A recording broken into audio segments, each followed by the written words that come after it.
Olá pessoal, estamos de volta aí às atividades. 2026, um novo ano, novas perspectivas, tanto pessoais quanto política, né? E do país também.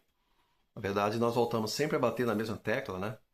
As perspectivas econômicas e fiscais do país não estão muito bem, haja visto ano passado, 2025, né? O que tivemos aí de briga no governo.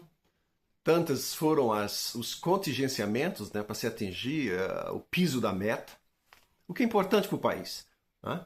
Ou a gente controla os gastos do governo, ou teremos sempre um reflexo na inflação.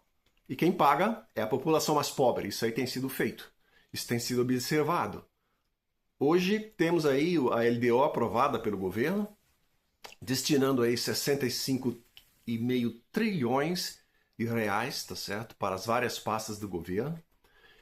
E o pior é que dentre esses 6,5 trilhões nós teremos que pagar a nível de juros da dívida pública federal 1,82 trilhões, o que corresponde a 28%, né, de todo esse dinheiro, de toda essa verba destinada ao investimento no país. A manutenção, investimento não. Investimento basicamente ficou reservado míseros 83 bilhões, tá certo? Que você vai procurar dentro dos contingenciamentos que foram feitos ano passado, tirado da educação, tirado de várias outras pastas, né, do governo. Hoje nós temos uma perspectiva de ter esses 83 bilhões a nível de investimento no país.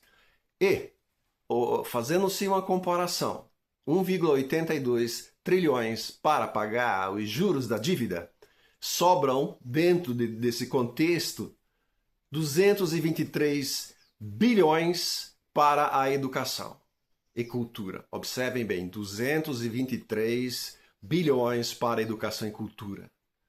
Saúde, 245 bilhões. Claro que dentro do contexto geral, nós temos aí os estados que devem contribuir do orçamento próprio com 12% e os municípios com 15%. Haja visto que, se observarmos as dotações que são passadas para o fundo municipal e o fundo estadual, dentro do pacto federativo, quer dizer, você está tirando aí dinheiro do município e do estado para compensar tanto a nível de saúde quanto a nível de educação. Ou seja, lá embaixo, no nível, na governança dos municípios e estados, tem-se que fazer um esforço para manter a educação e a saúde dentro das mínimas situações, mínimas condições aceitáveis que nós conhecemos hoje. O que é o SUS? O que é o SUS? Tá certo? Dentro da sequência de trabalho, o governo tem agora, este ano, que se preocupar com seu déficit fiscal. Na verdade, ele está prevendo aí um superávit primário de 32 bilhões. 32 bilhões. O que é 32 bilhões comparado com as emendas, a dotação orçamentária aprovada na LDO para as emendas parlamentares, que chegam a 49,9 bilhões de reais. 49,9 bilhões de reais que serão queimados lá na ponta, a nível de emendas pessoais, a nível de emendas partidárias e do relator. E, sabe-se, somos conscientes o suficiente para saber que esse dinheiro vai ser queimado, roubado, falcatruas, maletas cheias de dinheiros paradas dentro de escritórios como foram ano passado, agora, recente, em dezembro, novembro para dezembro, a Polícia Federal invadindo aí o escritório de um senhor deputado federal da Bahia, tá certo? Quanto dinheiro foi encontrado?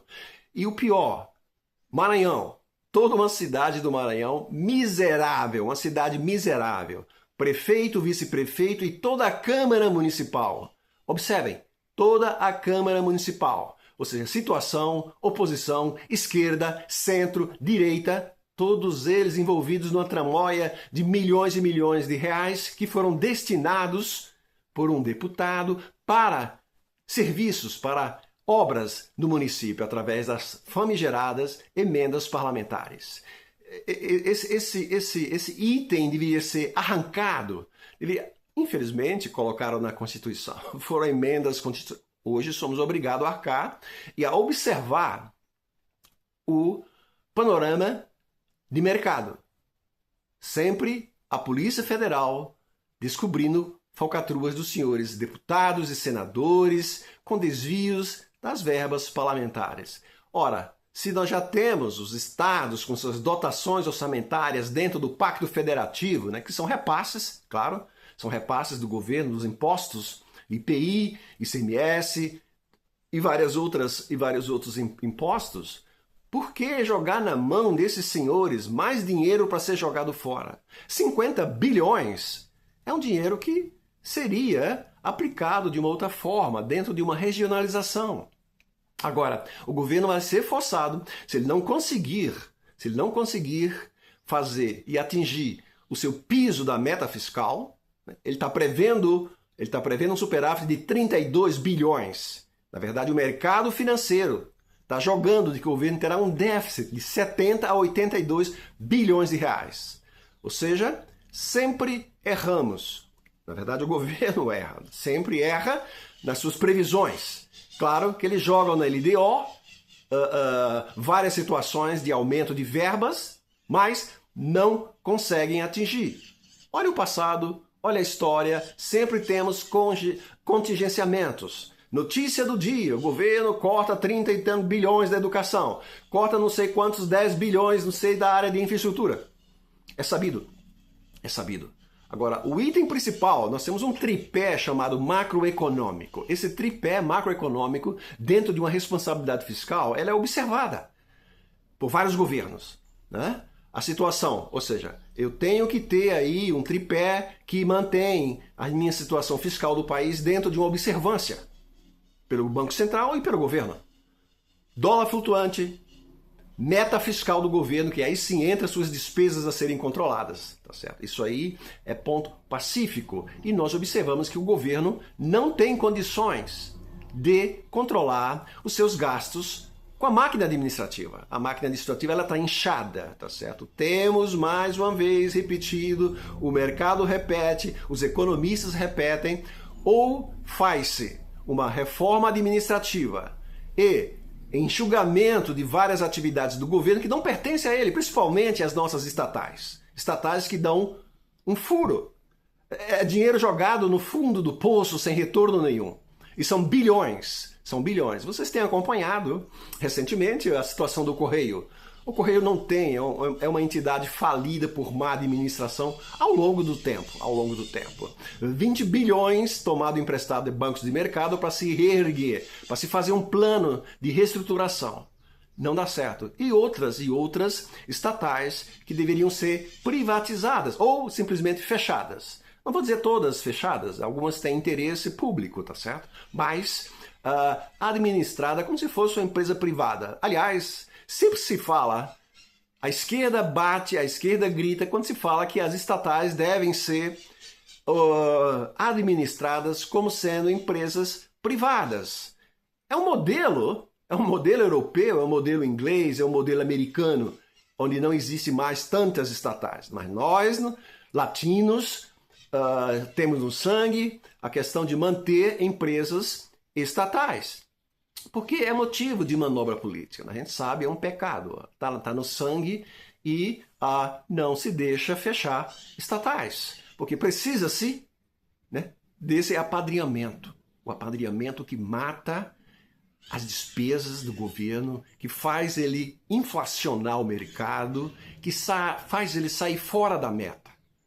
É algo compreensível, é algo que poderia ser colocado sempre em prática, mas entra governo, sai governo, e nós não temos essa perspectiva de que esse país vá um dia ter pelo menos um plano quinquenal onde coloquemos nos eixos, né, a economia, a educação, a infraestrutura desse país que está em frangalhos, tá certo? Nós não seguimos exemplos de outros países que tiveram sucesso, tá? Olha a China, 1979, né? O companheiro Deng Xiaoping assume, né, um governo pós-Mao e traça-se um plano. A China era em 1979 a 10ª posição no PIB mundial. O Brasil ocupava a 6ª posição. Ao longo do ano, em 2000, a China alcança os Estados Unidos indo para a 2ª posição no PIB mundial. O Brasil cai para 9, a 9ª posição. Ano passado nós estamos na 10ª posição. A China cresceu desde 2000, sempre na 2ª posição, investindo em ciência e tecnologia, erguendo, tirando a fome do povo, tá certo? Hoje é uma economia que se tem orgulho de se falar, com toda a sua produção tecnológica. A China, em 1979, usava arados no campo. Arado. Hoje ela está pousando na Lua, está mandando satélites, está concorrendo com os Estados Unidos de lado a lado a nível de tecnologia. Na ciência, na medicina, tudo. O Brasil parou. O Brasil sobe e desce. O Brasil não temos um eixo, nós não temos um objetivo, né? Somos uma cultura pobre, uma cultura mista, híbrida, né? De interesses pessoais e não de um país completo. A China é um exemplo para o Brasil. Né? A China é um exemplo para o Brasil e para outros países que querem se reestruturar. A questão ela é única. A cultura. China é uma cultura milenar, tá certo? Com uma história fantástica. O Brasil, ao ser descoberto em 1500, nós fomos pulverizados por interesses portugueses e daqueles que foram degradados para cá. E a nossa colonização mostra isso aí. A nossa cultura é frágil, pobre, inexistente praticamente.